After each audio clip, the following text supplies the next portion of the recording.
स्कंद पुराण में नारद जी महाराज ने पूछा व्यास जी से कि भगवान का जो ये जगन्नाथ विग्रह है ये तो लकड़ी का है, दारू ब्रह्म है, लकड़ी को दारू कहते हैं, दारू ब्रह्म है जगन्नाथ जी। लोग ये विश्वास कैसे करेंगे कि ये साक्षात परमात्मा है? तब कहीं शास्त्रों में इसका वर्णन करते हुए प्रमाणित रूप से कहा गया, बोले ये जब जब मंदिर से बाहर निकलेंगे और सूर्य की पहली किरण इन पर पड़ेगी तब वर्षा होगी, ये प्रमाण होगा कि ये परमात्मा है। तो मैं गया दर्शन करने के लिए, तो जब हमको तो सब मठ मंदिर के लोग जान जाते हैं, हमारी कथा वक्ता होने का एक बहुत बड़ा फायदा, हमको सारे पुजारी सब मठ मंदिर के मैन सब जानते हैं, खींच खांच के हमको अंदर ले जाते हैं। तो वहाँ ऐसा नियम है कि जब जगन्नाथ जी, जहाँ कैमरे नहीं जाते वहाँ की बात बता रहे हैं, जगन्नाथ जी मंदिर से निकलते हैं तो वहाँ पर जगन्नाथपुरी में जितने मठ हैं सब मठ के आचार्य लोग अपने यहाँ से प्रसादी बना के लाते हैं और महाप्रभु जगन्नाथ जी उनकी तरफ बस ऐसे मुंह करके देखते हैं, सबका प्रसाद स्वीकार करते हैं। तो एक मठ के महाराज जी ने हमको अपने पास खड़ा कर लिया, बोले जगन्नाथ जी सबसे पास में यहीं से दिखेंगे, आप खड़े हो जाओ। तो मुझसे वो चर्चा कर रहे थे, बोले इंद्रेश जी ऐसा शास्त्रों में वर्णन है कि महाप्रभु जगन्नाथ जी जब भी बाहर आएंगे और सूर्य की किरण पहली उन पर पड़ेगी तो वर्षा की एक बूंद गिरेगी जरूर। तो मेरे मन में ऐसी भावना उत्पन्न होने लगी कि लाला तू हमारे ब्रज को है, कहीं अब के बाहर आयो वर्षा नहीं भई तो हमारी तो नाक कट जाएगी यहाँ से। तो जैसे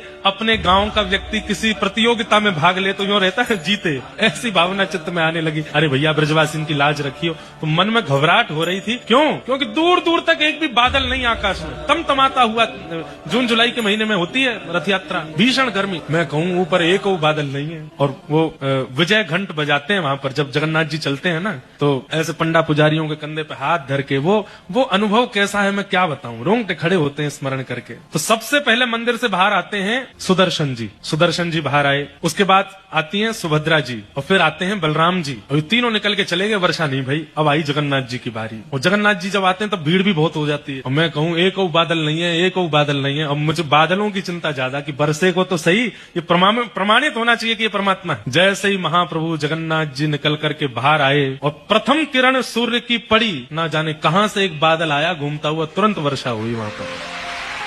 और जैसे ही रिमझिम वर्षा गिरी है, फिर जो नृत्य मेरे को हो रहा था अंदर ही अंदर, मैंने कहा वाह लाला तू सांचो देवता है, तेने प्रमाणित कर दियो।